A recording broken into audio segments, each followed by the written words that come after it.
Hello everyone, today I'll show you how to adjust fillable text field height and width using Nitro Pro PDF Editor. This is a fillable PDF from text field, and see this one and this one height not same, and this one wide not similar. I'll make all of them similar. Now select form option, and here you will find the select field option, and drag your mouse cursor, select two of this, and I'll adjust two of this height,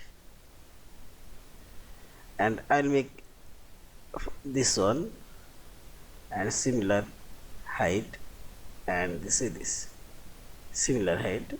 Also I'll align two of this horizontally, and see this. Also I'll adjust this one and this one wide similar. Drag your mouse cursor, select right button, and this wide. See this similar, and also I'll align vertically, and see this. In this way you can adjust fillable text box height and width. Yeah, and finally select this file option, save or save as.